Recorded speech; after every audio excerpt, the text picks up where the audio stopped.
chapter 36, verse 15. Now, as we discussed yesterday, at first glance, these verses look like they're esoteric, not connected, but really the Rashis here are some of the most beautiful in the entire context of everything is here. So we're going through the lineage of Esav. We wonder why, right? So that's another thing that was pointed out yesterday. Eliphaz is also in Job, and a lot of these names are names that appear elsewhere in the Bible, and it's very interesting. So usually we skip over these, but now we're not. So verse 15, Ela Alufe b'nei Esav, b'nei Eliphaz, the Bechor of Esav. The first Esav's eldest is Eliphaz, Aluf Teman. He was the head of Teman, Aluf Omar, Aluf Tifo, Aluf Kenaz. And then, so, yeah, well, Amalek was Esav's grandson. These are the Aluf b'nei Esav. Rashi says these are the heads of the families. Okay, Aluf Korach, Aluf Gatam, the family of Korach. So you know that Korach descends, but this is a different Korach than the one who's going to appear later on. Aluf Gotam, Aluf Amalek. Hold on.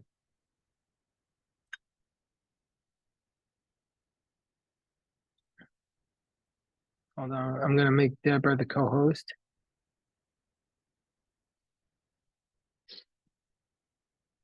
Hold on a second.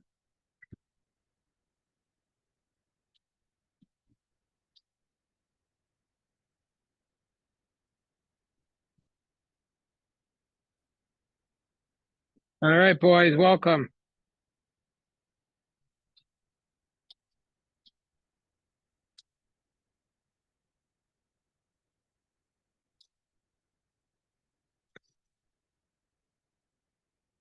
Okay, so thank you, Deborah, for sharing the screen. Chapter 36, verse 15. How you doing, Yoav, today? Baruch Hashem. So,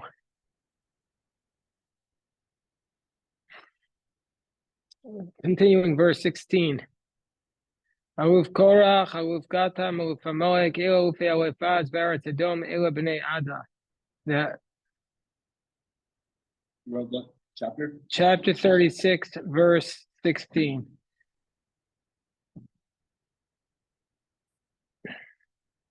A big shkoyach to Eitan Janis for picking up the donuts. Everybody say thank you to him. Yeah, he's very solid, man. He's our future.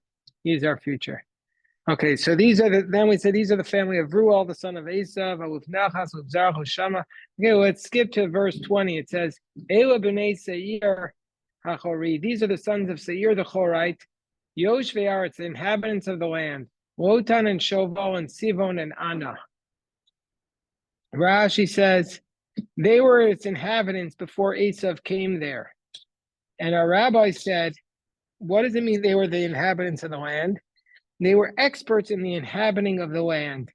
They would say, this entire measure of land is good for olives, or this is good for grapes, or this is good. They would taste the soil, and they would know which plant is proper for it. So they were experts in that respect. Okay. Yeah, they could taste the soil and tell from the taste what it was good for. Okay, so now the verse tells us, verse 21, Vidishon Eitzer Dishon, these are the Alufechori, and now go to verse 24. Ela b'nei Tzivon, these are the children of Tzivon. Aya va'ana, who Ana? So the children of Tzivon, and Tzivon is a descendant. Tzivon is one of those who were living in the land, the children of Seir the Chorite, and Tzivon, the children were Aya and Ana. He is the same Ana asher matzah tayemim bamidbar. He found the mules in the desert. When he was pasturing the donkeys for Tzivon, his father. Now, if you had not been studying this text the way we're doing it, nobody would ever pay any attention to this verse. I mean, like, how many times, Jeff, you've been studying the Torah portion for years, and how many times have you stopped about this verse? That you've been going to Torah classes your whole life. Has any teacher stopped? Never. But yet it's such a strange verse. What is this verse doing here? Right? We ask a question. What does Rabbi Steinfeld say? In that, do you have the Rabbi Steinfeld? Oh yeah, the art scroll. So what does Rabbi Steinfeld say, Eitan? Did he add anything? Verse 24. He is Anna, who found the mules in the desert when he was pasturing the donkey of Tivon, his father. Right? Right. I thought that the word Yamim is either the name of a name decided to primeval giant, or it means mule. Well, Rashi translates as mules, but I don't know where he's getting primeval giants. I'm sure he has a source for that, of course. But the point is that there's a lot of mystery around this. So Rashi says, he is Anna. He's the same one who said above is the brother of Tzivon. And here scripture calls his son to teach us that Tzivon had relations with his mother and fathered Anna. So he was both his brother and his father at the same time. Okay, that we already said yesterday. But now he says Es Hayemim. We don't even know what this word is. I don't know if it ever appears any other time in the Tanakh. What is the Yemim? Rashi says, Pradim, mules. He made it a male donkey with a female horse, and it gave birth to a mule. What do you get if you made a female donkey with a male horse? Awesome. Is that true? It's not called anything else? Yeah. A female donkey and a male horse. A male donkey is what's it called? A hinny? Okay, beautiful, beautiful. So thank you for making the soup, Avi. Big help. No. Okay, so what does Rashi say this means? So apparently, I guess, Elon, mules are very useful animals for armies. They've been using mules for centuries, but hinnies, I guess, are not as useful. They're not useful. All right, so Rashi says, Anna was a mamzer, vehevi psulin lolam, and he brought it. Yes, it's against the Torah. It's against the Torah to make a mule, but it's not against the Torah once the mule is made to use it. But it's against the Torah to go into a wagon that's pulled by two different animals. But it's not against the Torah to go. But it's not against the Torah to go on a mule. It's against the Torah to go into a wagon that's pulled by a horse and an ox. That's a klayim, and to work them together.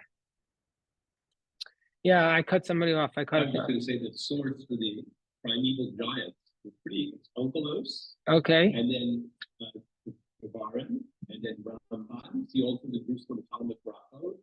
Okay. 5, and Zohar on Vayishlach. Yeah, well, let's see what we can read the Unkos here. Doesn't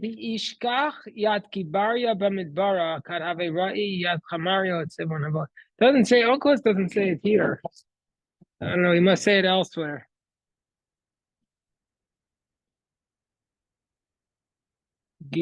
What?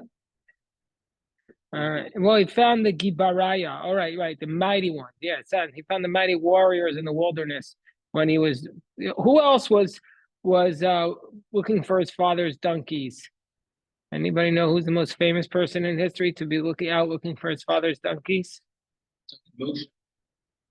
Both of you are incorrect, although I see why you made both mistakes. Moshe was looking for sheep of his father-in-law. Yaakov, no, and Eitan was very close, even though he was incorrect. He said David, but the answer is Shaul. Shaul went out looking for the donkey, and he found the kingdom. Anyway. So it says, going back to this. So Anna was a mamzer because he was born from the union of his brother and his mother. And he brought these mules into the world, which are mamzerim. They are tainted because they're from two separate species. Why were they called yemim? Because people are afraid of them. She'imatan mutelat ala briot. Because people are afraid of mules. Nobody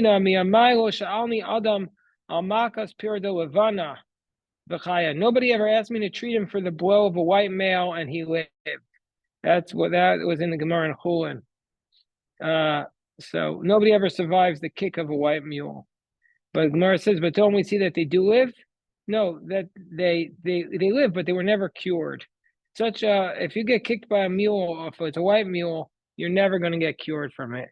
So my advice to you is don't walk behind the mule. And because mules are mamzerim, because mules are sterile, that's probably why they make such good animals. They are just they work so hard. They don't have any distraction. They don't have instinct to reproduce or anything. I mean, literally. So the mule is a male, right? Is a mule a male or a female? Elon. I mean, we know not. I mean, we know so much, but we don't know.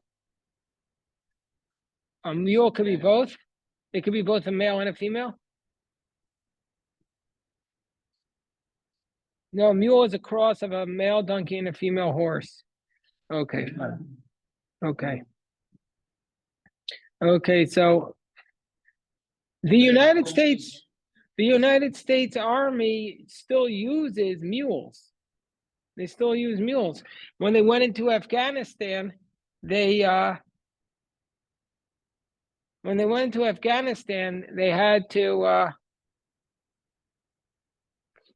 to use mules to get over the mountains. They were more effective than their powered vehicles.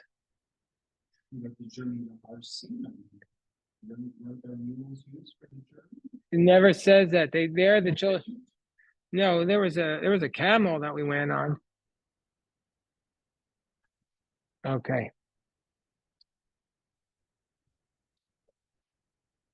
So then the text says, verse 29, these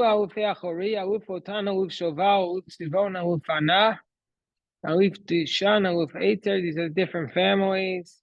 Anyway, so Rashi says, why are we writing all these names? Rashi says, it wasn't required to be written for us, the families of the Chori, but because of Timnah, to teach us the greatness of Avram.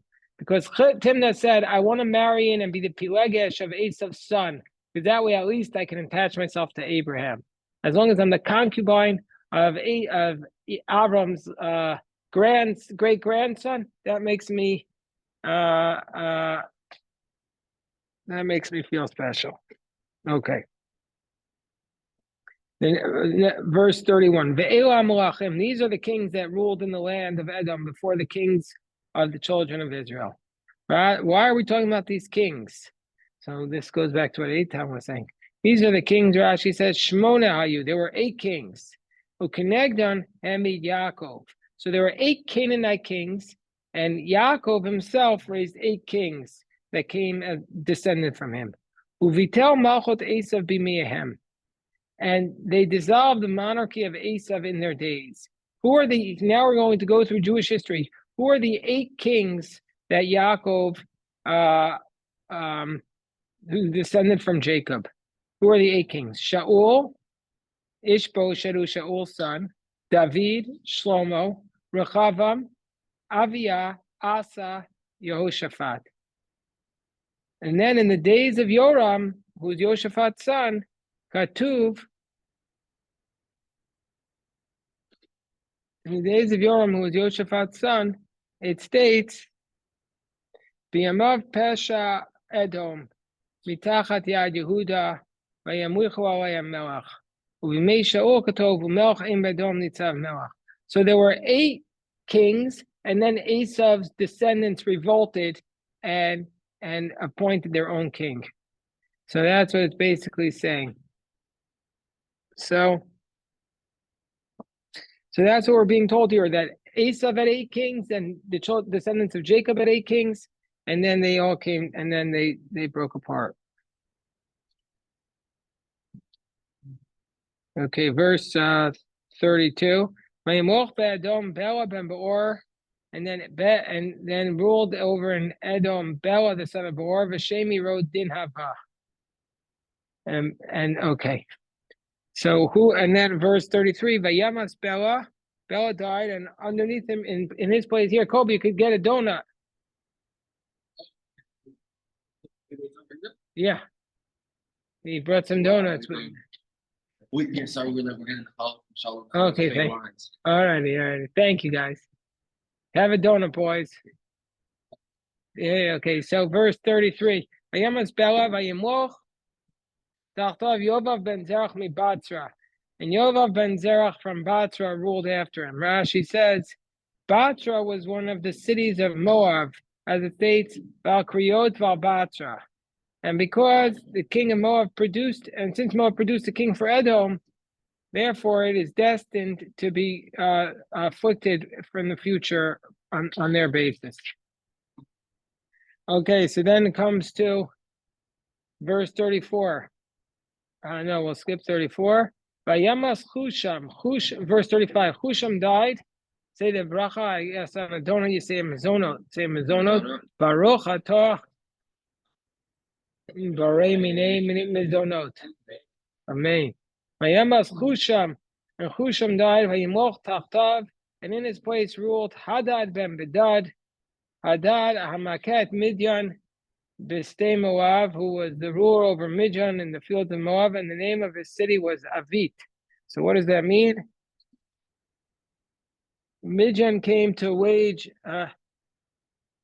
the Midian came to wage war against Moab, and the king of Edom went to help Moab. And from here we learn that Midian and Moab used to be in conflict. But in the days of Bilam, they made peace to collaborate against Israel.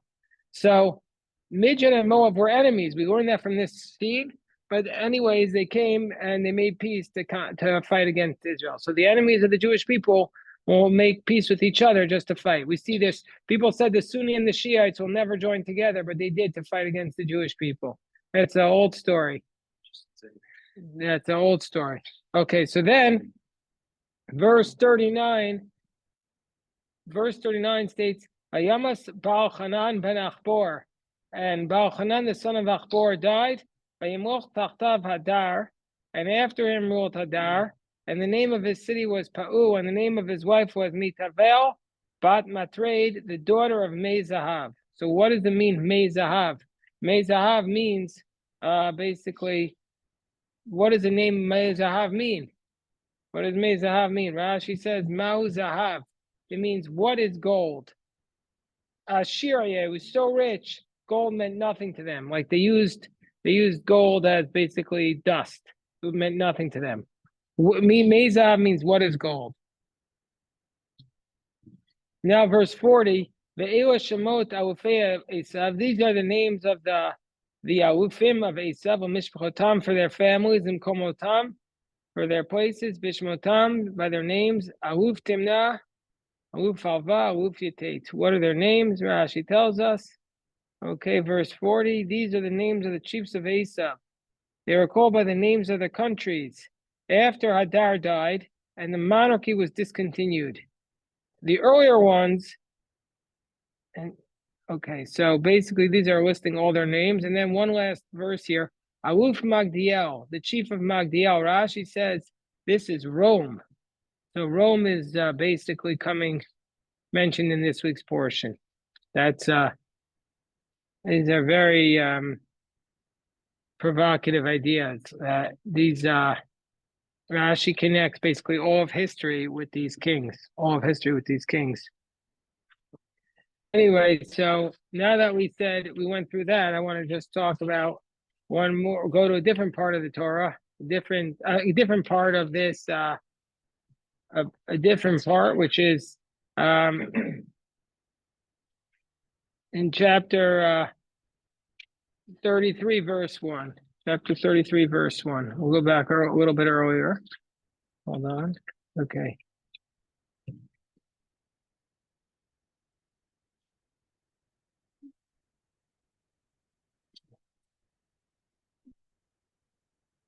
Vayisa Yaakov Einav.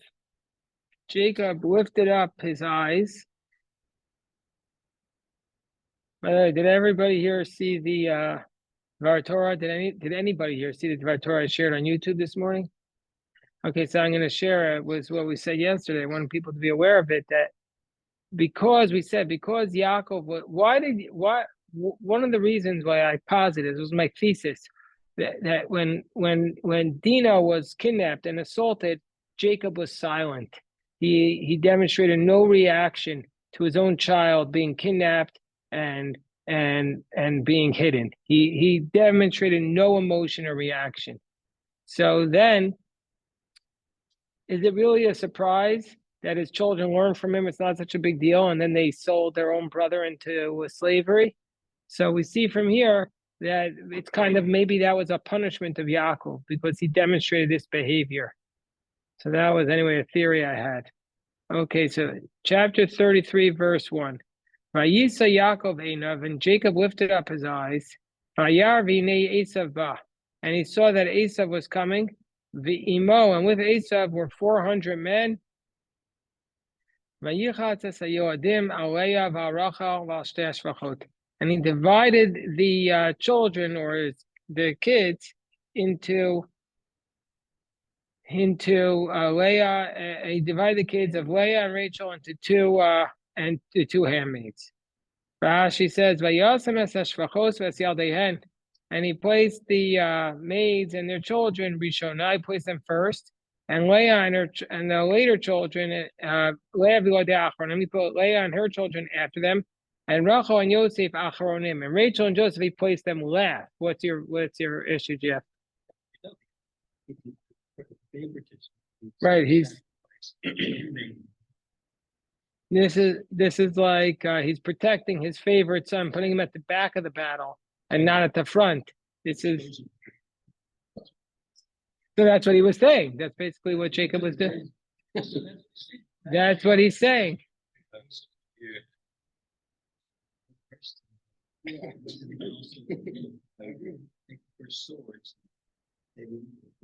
That's one of the criticisms of people. Okay, so now I go to verse 3. Who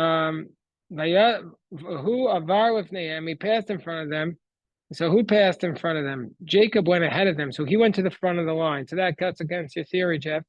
Vayishtachu arza sheva pamim, he bowed down to the ground 7 times, ad geshto ad achiv, until he came close to his brother. Rashi says, you passed in front of them. He said, this is Rashi said exactly to thwart the criticism that he heard you speaking, Jeff. Because this is what he says. He said he went in front of them and he said, if that wicked one will battle with me, let him come against me first. So he literally heard what you said, and he anticipated. It's like, this is why we study Rashi. We're having a conversation across 1,000 years. Across 1,000 years, this conversation is taking place.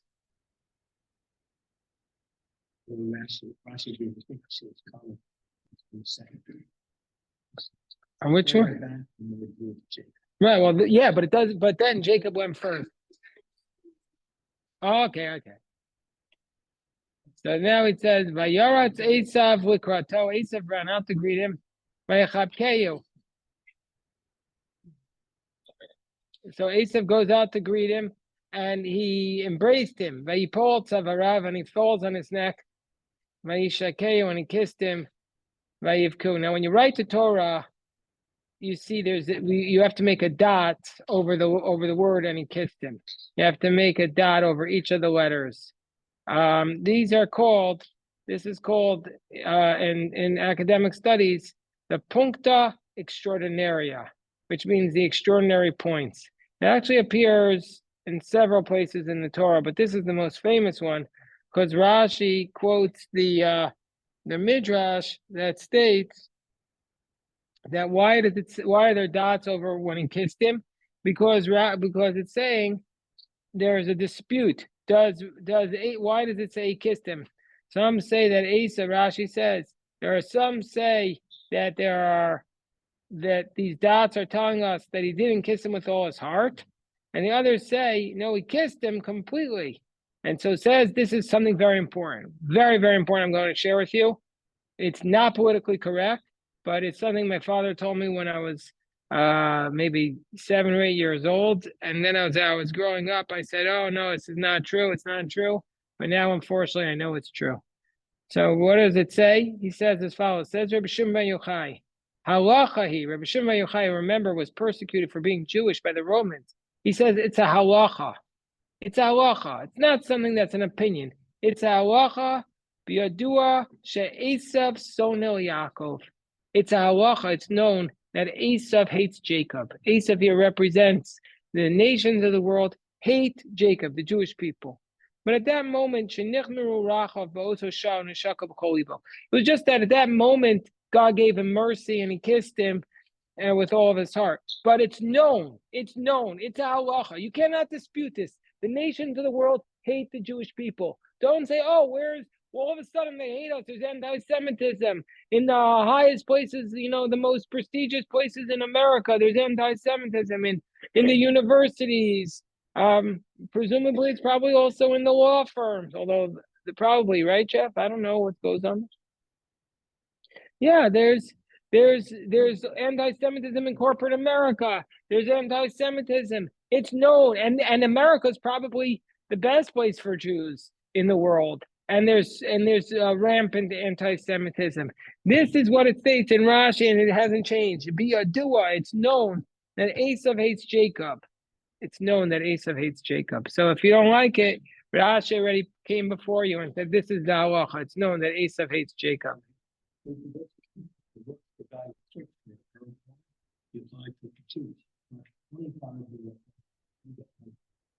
At the time.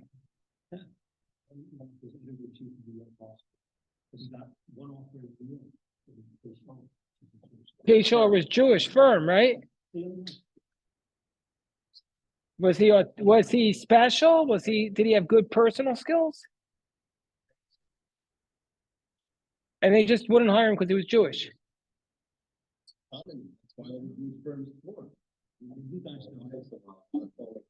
Paul Weiss was a Jewish firm?